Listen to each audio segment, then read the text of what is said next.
Okay, welcome everyone. We are having a very unique experience today with CCUS, and I want to just welcome you to talk about who owns the pore space in CCUS and new legislation. We have Thomas Donaho, who's going to introduce himself briefly, and then he'll talk about the experience, and I'm going to continue to let people in, but I am going to mute myself, and I will try to share the screen. If I can't, I would like to ask everyone to just please click open the presentation. I'm having very dramatic technical difficulties with Zoom today.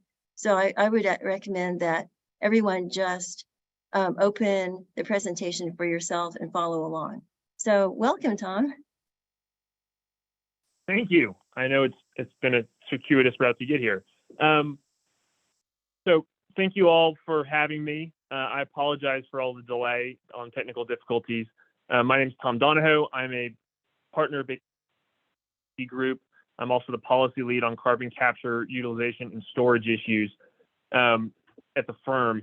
And I regularly advise clients and partners on the ongoing, ever-changing CCUS regulatory environment, and very specifically regarding state regulations. So just to give you all a little bit of an outline on what we're going to be talking about today. And if Susan, if you ever get the presentation up, feel free to interrupt me and chime in. I'm going to start off just giving some background on CCUS and what we mean and what we're talking about when we use the term CCUS. For those of you who are old hands, you can ignore the first 2 minutes of me talking. And then I want to dive a little bit into why states are rapidly, and I'm talking about on a month-by-month basis, more quickly looking to set up a regulatory environment for CCUS projects, and that is the economic incentives with the 45Q tax credit that was recently super boosted in the Inflation Reduction Act. And then after talking about 45Q a little bit, I'm going to dive into the specifics of the state regulations that are affecting CCUS projects. So first, what are we talking about when we say carbon capture, utilization, and sequestration, CCUS? You have 3 different components there. The first is carbon capture. This is often refers to capture in one of 2 ways. One is at the point source emitter. So a factory, a power plant, something that emits a ton of carbon dioxide. You retrofit that plant with carbon capture technology that allows the CO2 that's being emitted to be captured, or alternatively, and I very crudely refer to this as the vacuum in the sky, you have direct air capture, where you quite literally have a vacuum in a carbon dioxide intensive environment that sucks in air. I mean, I'm going to put this very simply, sucks in air, basically isolates the carbon dioxide through, more often than not, chemical processes, and then you have carbon stored in that way. Then you have transportation. This is obviously not part of the CCUS moniker, but it's a crucial part, and it's one of the biggest hurdles to what's happening with the development of CCUS projects across the United States.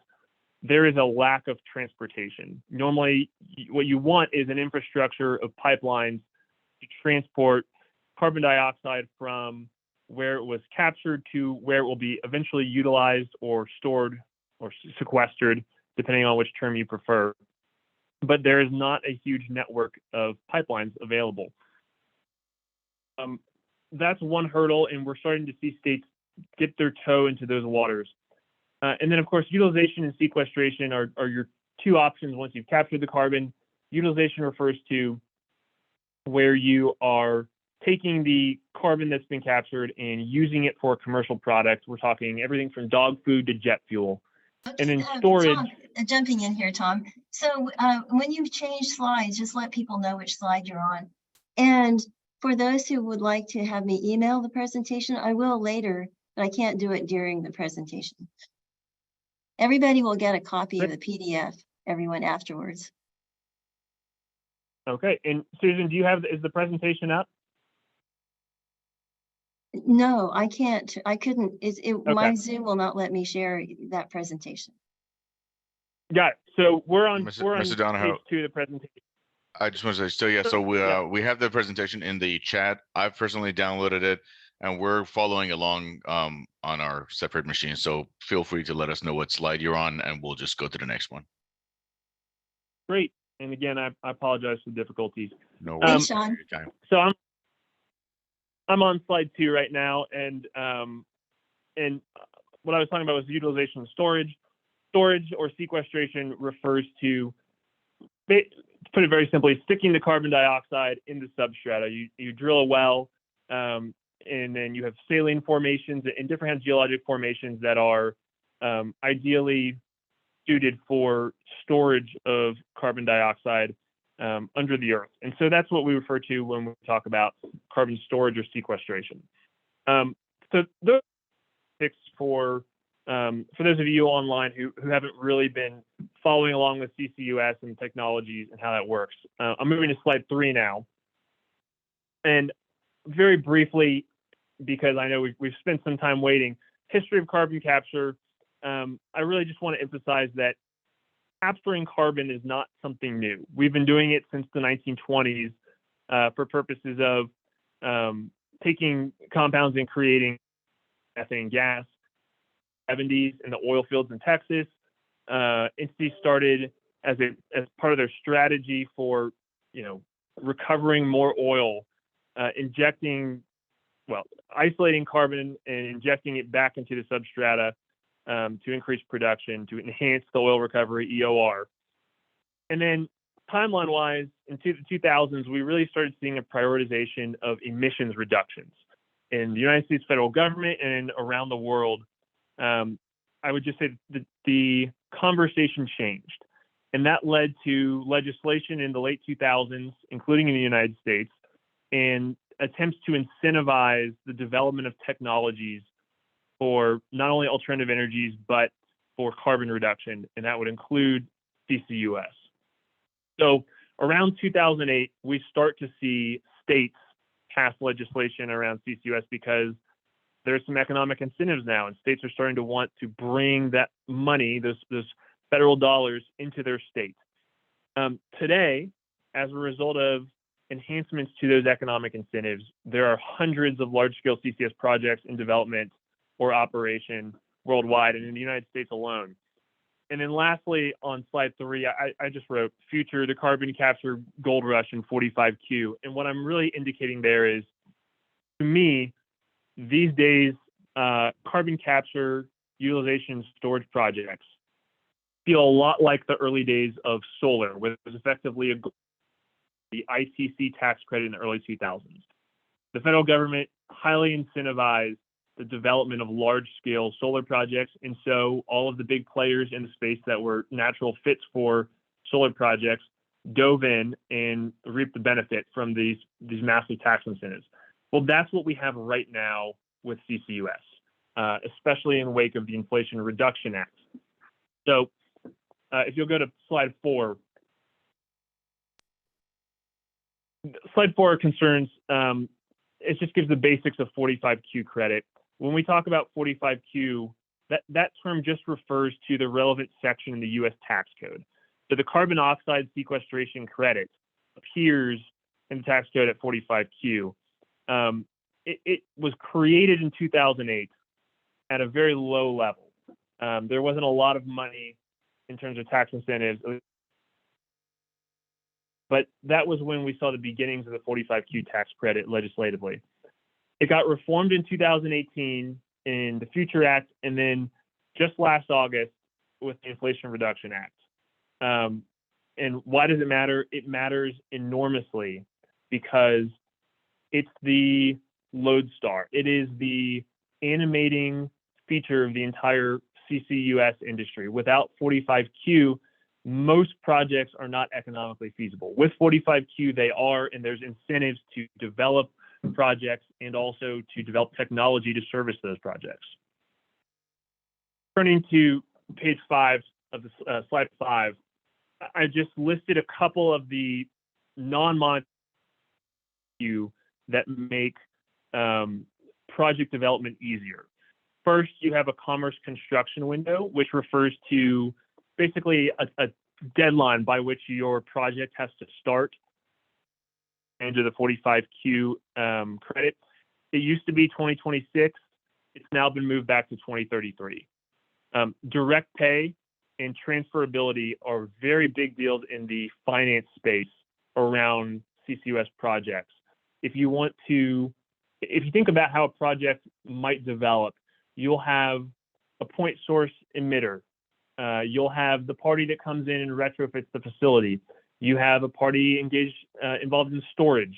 You're going to have the party that is creating the carbon storage facility under the earth and drilling and getting that permitted. And then, of course, you have those who own pore space that's being leased out for purposes of creating a carbon storage facility. That's a lot of people with their hands out for some amount of money. Making the 45Q credit transferable and also including a direct pay element, which allows the party that's invoking the right to 45Q to just receive payment directly from the IRS, makes the financing of these projects a lot easier. Turning to slide 6, this is the most important part of the IRA, if we're being honest. Like, it's great that financing has become easier, but if you will look at slide 6, and for those of you who can't see, I've set forth changes to the 45Q credit values from 2018's Future Act to 2022's IRA. The credit in 2018 was $50 per metric ton of carbon dioxide for basic storage of carbon dioxide in saline or other formations. It's now $85 per ton and $180 per ton if you have air capture facility. For utilization, the amounts almost doubled from $35 per ton to $60 per ton, and for enhanced oil recovery, it's the same. It's almost doubled from $35 per ton, with commensurate increases for direct air capture. You may be wondering, why is the direct air capture amount so much higher? Those are more, I would say, investment-intensive endeavors to put together a direct air capture facility, and so the credit is higher to account for this. Before these were included, a lot of interest groups in the CCUS space that went to your legislators and said, it's not economically feasible right now to develop CCUS projects. It will be if you include these tax incentives. And the tax incentives in the final bill that got passed and that is now law are almost exactly what was asked for by, some people will call them special interests, but those who were advocating for greater tax incentives for carbon capture projects. So really not a lot of negotiating and haggling over this. These numbers are numbers that people went to the legislators, interest groups went to the legislators and said, we need this, and if you do this, it will become economically feasible, and that's what we got. So that's why you're seeing a lot of projects being greenlit, because now the money works out. Turning to slide 7, another reason why we're seeing more and more projects is there were changes to the thresholds, the qualified facilities threshold. So before the IRA last year, if you wanted to take advantage of a 45Q credit, you had to have a project for an electric generating facility that emitted over 500,000 metric tons of carbon dioxide a year. Now for electric facilities, it's only 18,750. That basically brings into play hundreds, not thousands, of additional electric generating facilities across the country that are eligible for 45Q. For direct air capture facilities, we went from 100,000 metric tons per year requirement to 1,000. For industrial facilities, 100,000 metric tons per year down to 12,500 metric tons per year. Like the other changes in 45Q have talked about, this facilities eligible for 45Q projects, give more money to stakeholders and investors so that it's economically feasible, and to make financing much easier. So moving to slide 8, if you can see, I've provided a map of the United States. I stole from the Great Plains Institute, so thank you for that to them. And it visualizes how many more facilities are now eligible for 45Q projects. And you'll see it's 597 power plants, 2,453 industrial facilities. So there is a lot more money, and there are a lot more facilities that are eligible for a carbon capture and storage project to receive that money. So all of that is a little bit of throat clearing to say, what about the states? And why are we seeing state legislation? And why are we seeing more state legislation every day? The answer is really simple. There are facilities in every state, not every state, but almost every state, and there's a lot of money available, and the states want stakeholders and investors to come and spend their money in their state. And so there's been hesitancy until recent legislation for parties to put together fully financed CCUS projects at a large scale in states that don't have some degree of regulatory certainty. And I'm on slide 9 now, and I just want to talk about what I mean by regulatory certainty. On slide 9, I've listed the various issues that state legislators have attempted to address, because they're all issues that stakeholders and investors wanted addressed before they started spending their money. The first is long-term liability. That refers to, what happens when you drill your well, you put the carbon in the ground, you sew it all up, you get a certificate of completion, and something wrong happens 20 years from now, 30 years from now. Who's liable?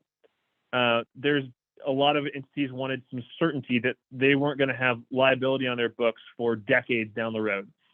And states have accommodated in many cases, offering to take on long-term liability after a period of time. CO2 ownership. When you're putting carbon dioxide in the ground, who owns the carbon dioxide at what point in the process? And this is important also for liability issues. So if something happens that damages property, or there's a personal injury during the course of drilling a well or injecting carbon into the substrata, who owns the carbon dioxide that potentially causes damage? Need to be addressed. The biggest, in my opinion, was pore space ownership. Who owns the pore space? If you're going to create a carbon facility, a subsurface storage facility composed of pore space belonging to various individuals, you need to know who to go negotiate with to get the rights to that pore space. Is it the mineral rights owner? Is it the surface rights owner? Pore space has previously in the United States been largely ignored in the eyes of the law. And so there's a lot of uncertainty around pore space ownership that need to be addressed by state legislatures. Unitization is on the same issue, right? So how many pore space owners do you need to line up to put together your storage facility? Or at least what percentage of the pore space do you need to have lined up from the owners? Storage funds just refers to states needing to develop a piggy bank to address issues during the permitting process for drilling a storage well, and also monitoring any long-term effects. It was particularly important to interests. Plenty of the entities that are jumping into the deep end on carbon capture and carbon storage are also. Tom, would you mind repeating Yeah. that a little bit? Your audio cut out a bit. So if you could just back up maybe a couple of sentences, that would be great. Sure. I was talking about storage funds on page 9 being developing piggy banks to address long-term liability issues in the administrative process, and then mineral rights primacy. A lot of the states that have high potential for carbon capture and storage projects are also states that have a lot of mineral interests. And so those states have sought to basically assert the primacy, that their mineral rights are more important than rights to pore space, because that's where their bread is buttered. And so that's addressed in a lot of statutes.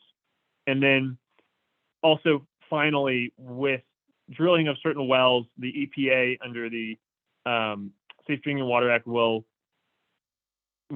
give primacy to states. They will, a different kind of primacy. They will allow states to administer the program for authorizing and regulating the drilling of wells. Well, Class 6 wells is the type of well we're talking about for carbon capture projects, carbon storage projects. And a lot of states have sought out primacy with respect to those Class 6 wells so that they're administering the process rather than the EPA. So these are all issues that states have been rushing to address. If you turn to page 10, you'll see a map of the states that have, I won't call it comprehensive legislation, but significant legislation where they've attempted to address most, if not all, of those issues I just talked about.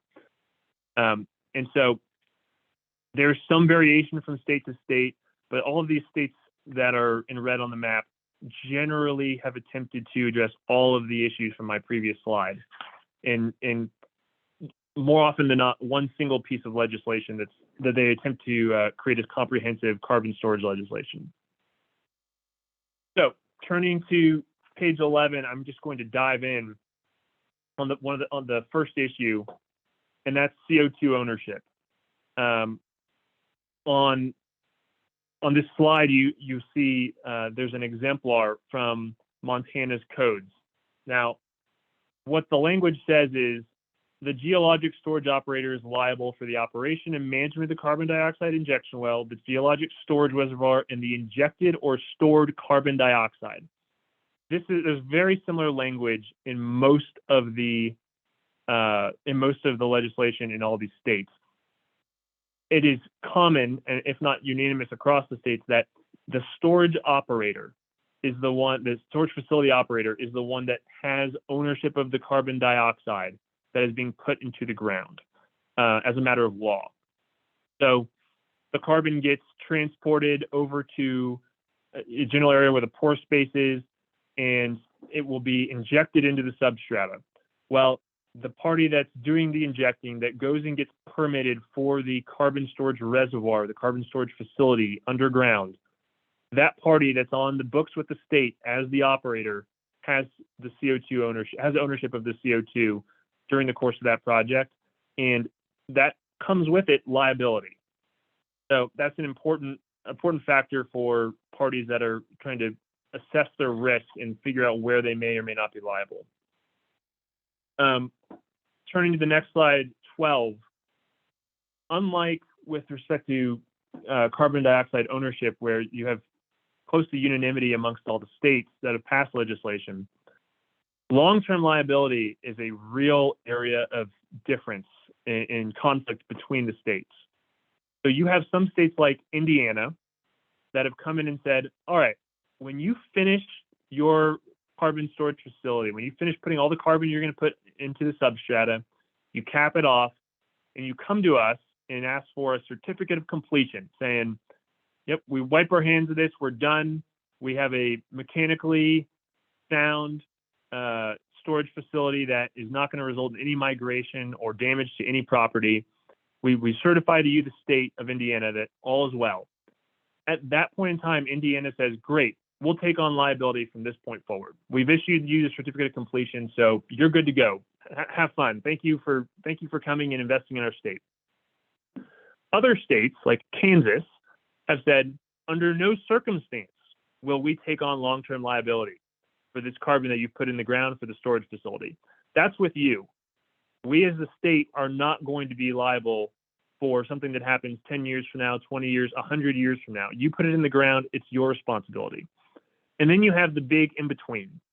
And on slide 12, I've listed with citations to the various statutes how states are treating this differently.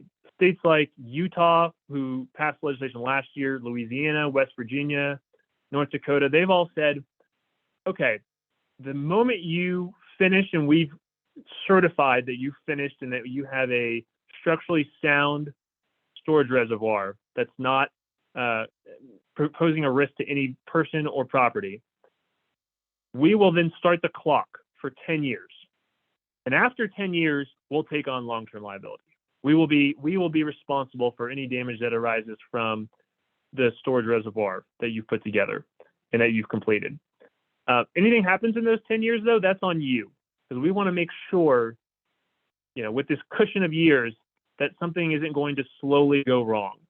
And other states like Wyoming have pushed it out a little further. California passed legislation last year that indicated they're going to land at about 100 years, which is obviously far in excess of everyone else. And then Montana is a little bit of an exception. I put 50 years here as the amount of time that you have to wait until Montana takes on long-term liability. They do things a little bit differently. You have a period of decades where you have to wait to receive your certificate of completion. Montana will wait a while to say, yep, you're done. You're actually finished. And then that starts the clock on a second period of time, which is similar to these other states where they're just standing by and waiting to take on long-term liability, making sure nothing goes wrong. So there's a lot of variability from state to state there. Turning to slide 13, pore space ownership. So this to me is the most interesting, and I suspect to many of you. Pore space, the pore space estate, so to speak, is the forgotten middle child, right? A lot of attention in law is devoted to the surface estate. Right? We all, for those of us who own our homes or own property, we're talking about what's above the ground, what's the grass and the trees and the use of that surface. There's a ton of law dedicated to that. And in all these oil and gas states, to use a very general term, there's also a ton of law developed on mineral rights. So you got your surface rights and your mineral rights. What about your pore space rights? Well, it just hasn't come up very much in the history of American jurisprudence. So we, from state to state, have these weird conflicts where courts have adopted the American rule in some instances and the English rule in other instances. The English rule is that the ownership of the pore space, the empty space between in the geologic formation, rests with the mineral estate owner and not the surface estate owner. The American rule is the opposite. Seems very American to me, right? You have, this is your property, everything all the way down is yours, including the pore space, until you sever it off and give it away to someone else, like mineral rights. And so the American rule is the pore space is owned by the owner of the surface estate. And this is another area of unanimity amongst the states. Every state that's passed significant legislation on CCUS, specifically carbon storage, has been explicit that title to the pore space is going to rest with the surface estate owner. So, the verdict is in on all of these states. You can forget about what the courts have said. Now it is a matter of law that the pore space is owned by the surface estate owner. However, some of these states that I highlighted in red earlier, including, for example, Texas, don't have clear law on this.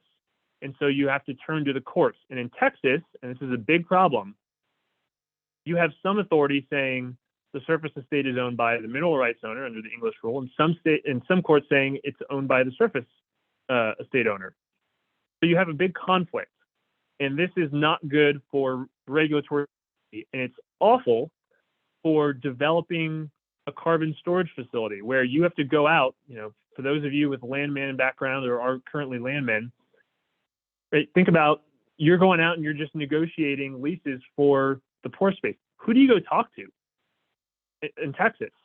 Now, I think there is, parties are coalescing around a consensus as to which is correct and which is not, but as a matter of law, it's still an open question in Texas. And that's true of many other states as well that have not passed this comprehensive carbon storage legislation that we're talking about, because they've just never had an instance where it was important to address this under a state statute. I've also added in here, and this is an amazing resource for those of you that are just like nerd out on this stuff like I do. The Department of Energy has a carbon storage atlas, and you can look all the way around the country for where there is pore space. And the DOE does an estimate. I think this is their third or fourth version of the carbon storage atlas. Their most recent one estimated there's anywhere between 2.6 and 21.9 billion metric tons of available pore space. This is not a resource, so to speak, that we're lacking in. If you're talking about hurdles to putting all of our carbon in the ground, available pore space is not really one of them. Access to that pore space may be a problem, as I talked about earlier with transportation, but not the actual amount of pore space available. Turning to slide 14, this is also a concept that's going to be familiar to those of you in the oil and gas space, unitization. So many of the states that have passed legislation have attempted to address what happens when you want to put together a carbon storage facility that involves numerous pore space owners. What is the minimum number of pore space owners that you have to get, you have to sign up in a lease and you have to get permission from to utilize their pore space before you will be issued a permit by the state to utilize the storage reservoir you've proposed, including that pore space. So I've included an example from Nebraska here. And before issuing a permit, the state of Nebraska requires a finding that the storage operator has obtained the consent of persons who own reservoir estates comprising at least 60% of the physical volume contained within a defined storage reservoir. This is an area where I don't think a lot of people understand that you can go wrong, but it's really important, and there's a lot of variability within the states. So in Nebraska, the number is 60%, and we're talking about 60% of the volume of pore space. If you'll go to the next slide, 15, I'm just pointing out 60% is not the standard. There's 70%, there's 80% in some circumstances, and the very last bullet point makes an sort of highlights one of the issues, which is that some states, that percentage, that 60%, will not apply to the percent of, that won't apply to the volume of pore space.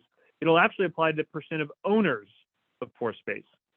And then in other states, it'll apply to the percent of pore space underlying the surface area above the storage. So when we talk about unitizing pore space from different owners and what is the minimum you need to get to, there is variability, and there's variability in how you calculate it. So you want to pay particularly close attention to this if you're involved in developing a storage project and evaluating, what you're going to need to pay to get the storage, to get the pore space, and evaluating, where do we want to locate this facility, because you want to take into account who owns the pore space that is applicable to that space, to that potential facility. So a couple of other small items. Some states require non-consenting owners to participate, and other states will actually require that an authorizing order be issued providing payment to the non-consenting owners. So those are just little tweaks that I think are interesting, and not all states have those. Storage funds, I will jet through real quick because it's really simple. The states have realized, well, if we're going to take on long-term liability and we need to monitor these underground storage reservoirs, we need money.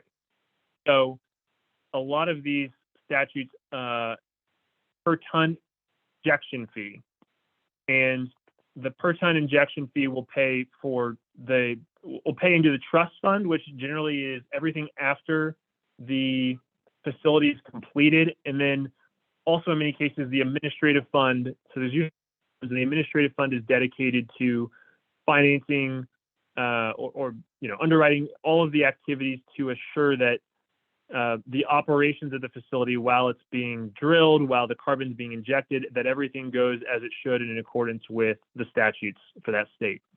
So that's where the money comes from.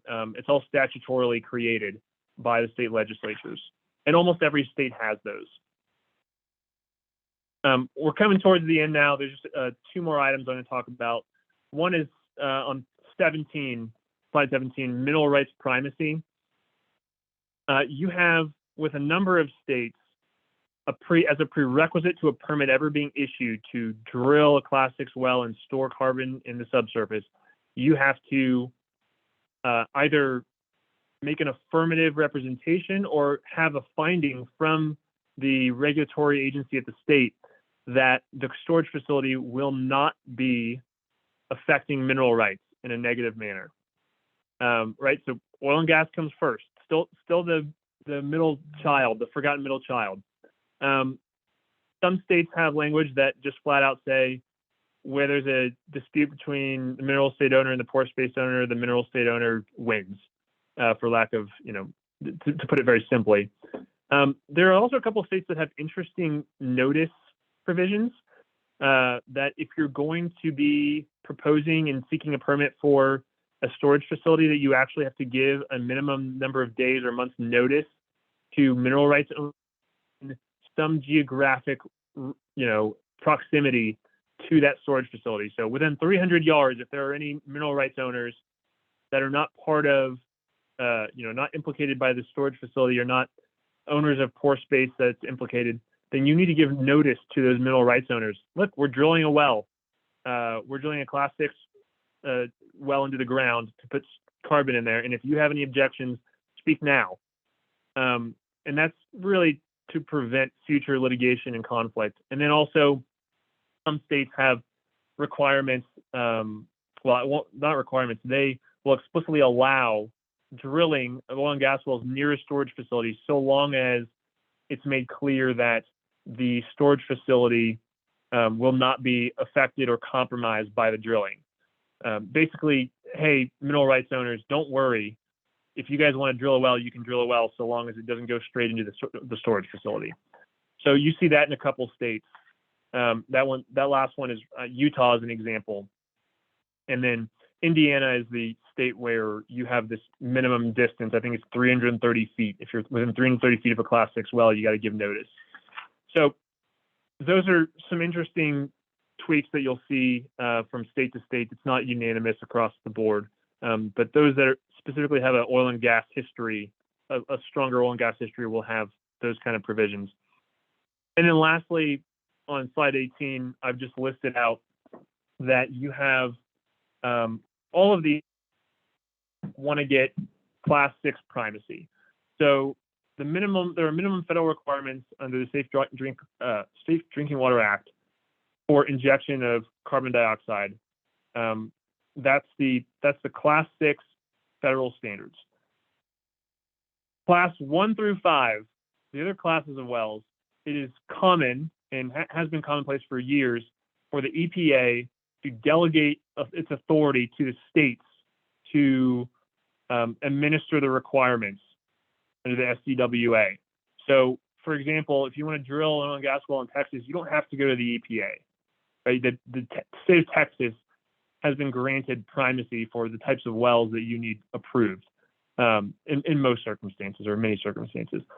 That is not the case yet for this relatively new Class 6 well that is specific to carbon storage. So North Dakota got primacy, I believe, in 2018, Wyoming in 2020, and that's it. All these other states that have passed legislation, they've included provisions that say, this regulatory agency within the state will be responsible for administering this program. And the reason they do that is because they, and in some cases they are explicit in the statute, we're going to go seek primacy from the EPA.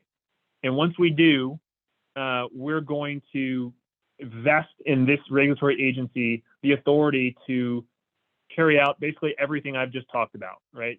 To handle the permitting issues, to handle unitization issues.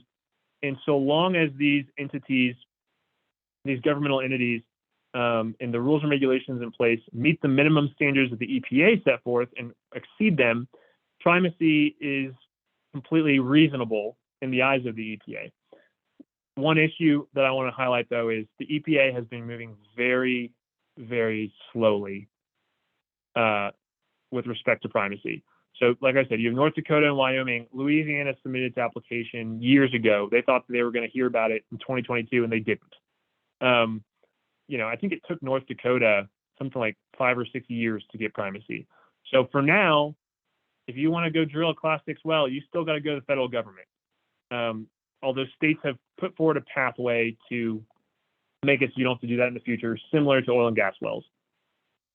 All right, I've just spoken very quickly for 40 minutes, and I thank you so much for bearing with me.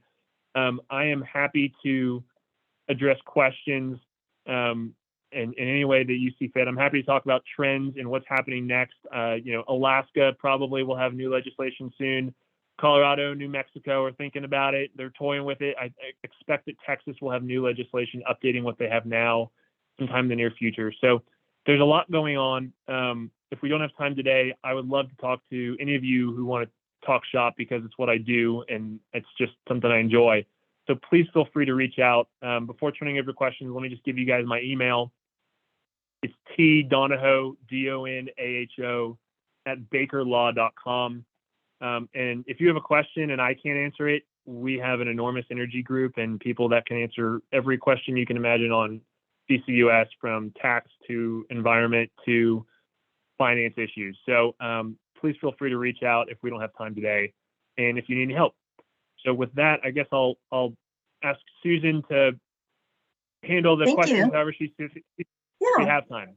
Okay, so instead of me just reading out questions, why don't we take the chance or opportunity to so I see Richard Ottolini has a question. He's raised his hand. So Richard, would you like to open your camera and unmute and ask your question? Same with Susan Foreman and others.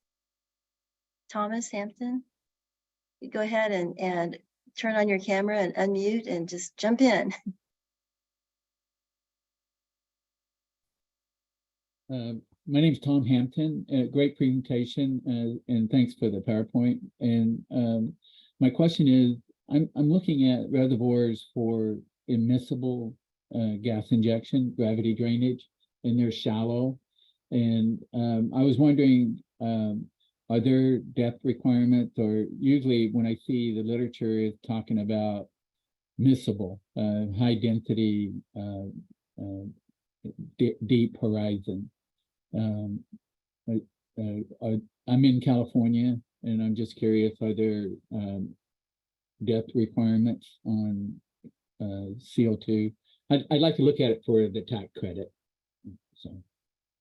Yeah, so I'd say a couple things about that. Number one is the kind of well that you want to drill won't necessarily in every circumstance be a class 6 well. Your local, and I know this is sort of a cop-out answer, but it really is the best answer, reaching out to your regional EPA office and basically giving them the basics of the type of well that you're going to drill. They're very helpful. The federal government right now is highly motivated to advise and I guess in some cases promote the creation of these projects, especially large-scale projects. And so if you have a question about the specifics of your project and what depth will take you from like a class 4 to a class 6 well, and those have very different requirements, I think, without knowing all the specifics, I probably can't answer, but those guys will be super helpful. I've found in the past that they are 3 or 4 years ago, they'd be terrible. And then right now it's like a memo went out that said, answer every question as quickly as possible and as fully as possible. So I wish I had a specific answer for you. I'd have to go and look at the actual EPA guidelines, and those are available online as well. So I noticed you're referring to federal. So in California, it's more going to the federal. Yes. So with respect to drilling wells, unless you are in North Dakota or Wyoming, you're dealing with the federal government right now. That in Louisiana, that may change sometime soon. But even in Louisiana right now, you're going straight to the federal government. Okay. All right. Thank you. No problem. Susan Foreman, you have your hand up. Would you like to talk? Yes. Thank you very much, Susan. As probably most of the people in this meeting know, the Osage tribe owns the mineral rights in Osage County, Oklahoma. And right now there's a big question about who owns the pore space. Has there been any movement by the federal government regarding pore space ownership on tribal lands? There is not, but I'll tell you that there's nothing definitive. So the federal government, the Biden administration has convened a council on the Council on Environmental Quality to create a task force, which has just been created. I think the final participants were announced maybe a couple weeks ago. And I know for a fact, because I know some of the people on that council, that they are going to be addressing McGirt v. Oklahoma issues, the Osage County issues, and how to address pore space ownership on federal land.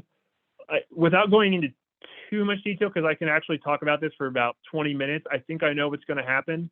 But there are the state laws on pore space ownership are, and the reason why a lot of them have adopted the American law is to preempt what is a very old federal law relating to ownership of the pore space. And this gets super complicated, but I think the short answer is there's not definitive word right now, you know, fitting in with the theme of we're in a unsure regulatory environment.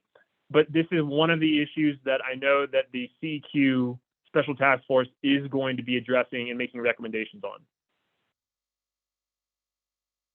Thank you very much. That was a really interesting question. Okay, so Richard Ottolini, I noticed that you had your hand up before. Would you like to open your mic and ask a question? And in the meantime, would other people?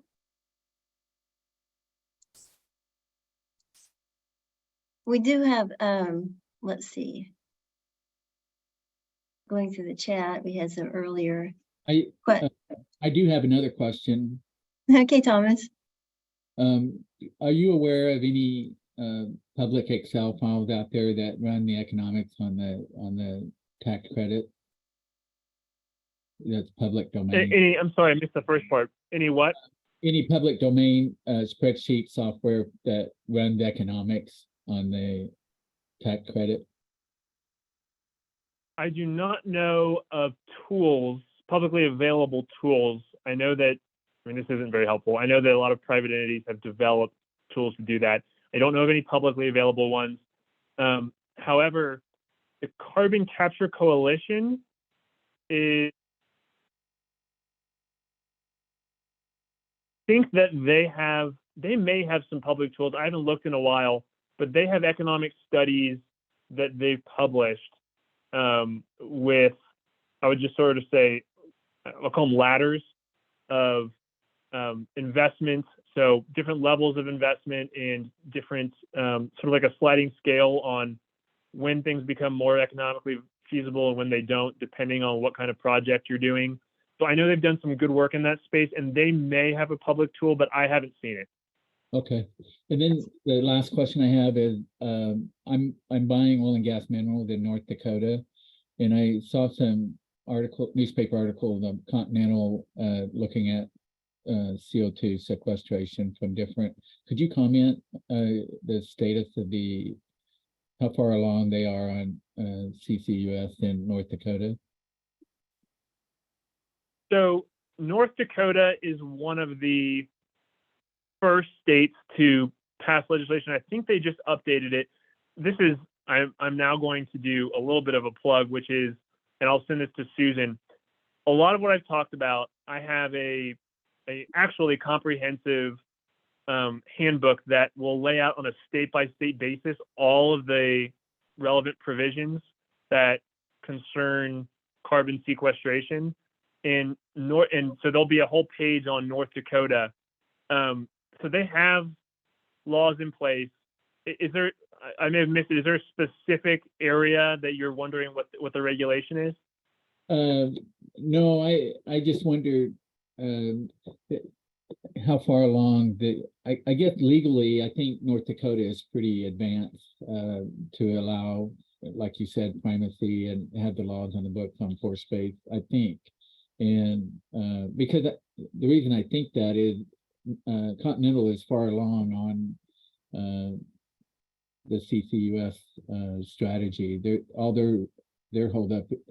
They're getting the source of CO2, but their hold up is transportation, and they're working on that. Yeah. Yep. And so I cut this out of my presentation just because it's not quite about legislation.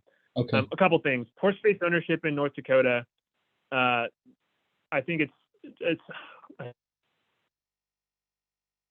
47-31-05, and North Dakota has established that pore space lies with the surface estate owner, and that title to pore space can't be severed from the title to the surface estate. So they have their laws in the books there. I mentioned transportation earlier. This is what's next. If you're wondering what's next in the regulatory world for CCUS, it's transportation. It's going to be issues like eminent domain.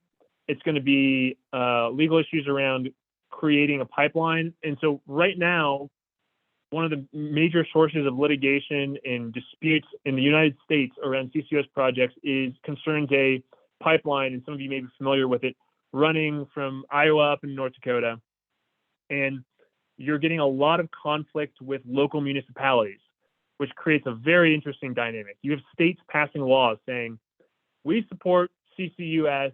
It is in the state's best interest to develop CCUS projects within this state. And then you have local municipalities. This has happened in Louisiana and in Iowa recently. Local municipalities passing rules and laws designed to prevent the development of these projects. In Iowa, I think there are some proposed laws right now in the state legislature that would not allow, would basically do the converse of eminent domain. It would say the state cannot take any right to someone's property for purposes of putting in a carbon pipeline in the state of Iowa. In Louisiana, they were a little bit more blatant about it. Some of the municipalities came in and said, oh, there's a carbon storage reservoir being proposed and currently permitted in our municipality. We'll just pass a law that says you can't drill class 4 or class 6 wells here. And they tried that and ended up in a big lawsuit, and the municipality lost because ultimately that authority rests with the state and the federal government. So in Iowa, in North Dakota, transportation is 100% the biggest issue, because you have a lot of stakeholders, a lot of big CCUS ownership interests saying, we're ready to go. Let's hit hyperdrive like this. Now we got this 45Q tax credit super boosted. Let's go.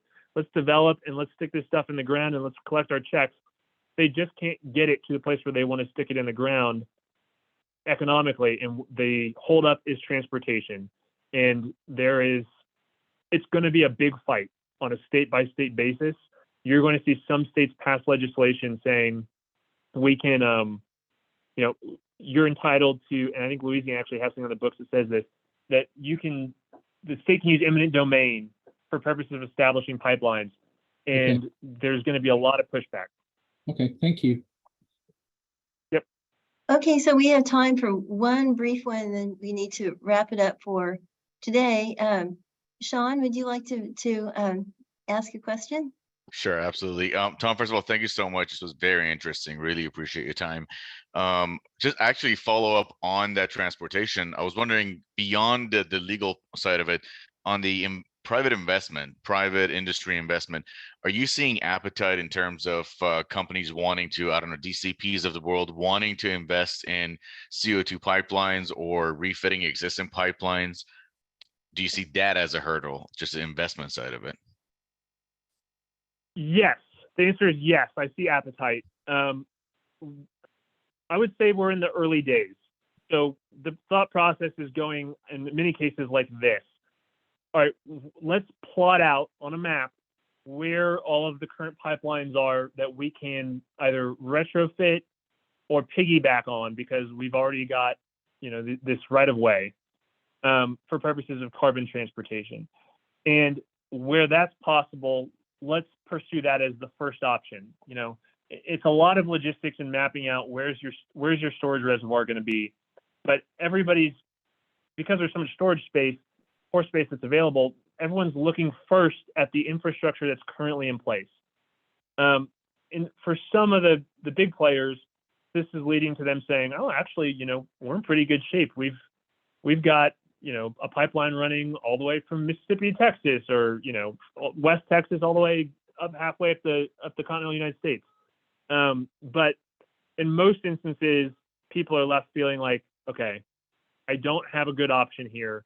Let me see what I can explore. And there's actually, I can't fully disclose a lot of it, but I know that there is exploration between even some of the majors, all the way down to look at the possibility of hubs.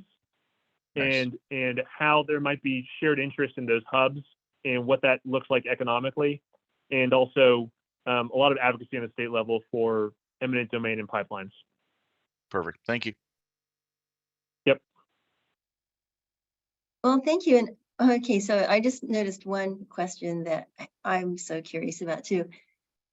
Indra Dahal asks, have you looked into the value of the pore space? Yes. So this is another thing I cut out sort of at the last minute, but in one of I have a list of hurdles, and one of the hurdles is transportation. Another big hurdle is what I would just call the language of oil and gas, which is, and many of you are familiar with this, right? We all speak in terms of fractions when we're talking about leasing out pore space. And so what I have heard from clients consistently is they will go to a pore space owner and they will say, all right, we want to lease your pore space for a reservoir. And the owner will say, okay, well, what's my fraction? Because their mind is thinking oil and gas. And a lot of times they're in oil and gas country. But the economics are completely different. They what the money is really the 45Q money. And it's not like you're taking things out of the ground and then selling it on the market and then everyone's getting a piece. You have a defined amount of money that's coming by, per metric ton of carbon injected. And it's also different in that you have a lot more parties involved. This is more of a multi-party operation in a lot of cases than oil and gas is.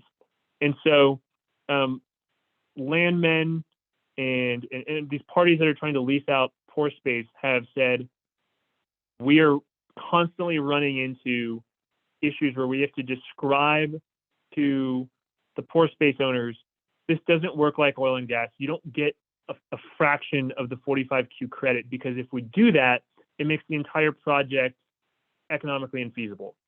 And so, the cost, the actual amount that's paid for the pore space, and from what I've seen, will vary wildly by how big the reservoir is going to be, and also how close in proximity to the point source emitter it is. Everybody is, I think the right way to put it, everybody is currently pushing the different leverage points that they can right now. And there's no uniformity yet on, like there is in oil and gas space, around what is the appropriate amount to pay for pore space. So I know the answer sounds a lot like, sorry, you're out of luck, but sorry, you're out of luck, because this is so new that I don't think that there's any standard that's really been developed. And I've had this question before, like, okay, how much? And clients have asked, like, what are your other clients doing? And my answer is, it's all over the board. In fact, in some cases, you'll have a storage reservoir that's right next to point source emitter, and then you have a major pore space owner, maybe he owns 40% of the reservoir, and he has all the leverage. And so he's going to negotiate a great deal. And so it's very circumstance dependent right now. I think that will change over time, but there's no good answer right now. Well, I guess it's an opportunity for people to sort of like forge the future. So that's cool. Yeah, I will say you get some uniformity in geographic regions. So clustered in West Texas, it's a lot of the same players, so it's a lot of the same prices. But, if you go to Mississippi or Montana, it's just going to be very different. Well, thank you, Tom. That was great. And for everyone who endured the gremlins, they were really frisking about today for both Tom and myself. That was strange. Anyway, so that was Tom Donaho of Baker Law, the growing wave of state legislation on carbon storage. So you will be receiving an email with a PDF of the presentation and also a recording. And I think that Tom also mentioned throwing in another goodie. So a guide to the States or something like that. Anyway, great. So thank you, Tom, and thanks for being patient with the crazy situations that happened with Zoom. And thank you everyone for attending. And if you have any questions, just contact me and then you'll be hearing from me in a few days. So thank you. Thanks, Tom and Susan. Thank you.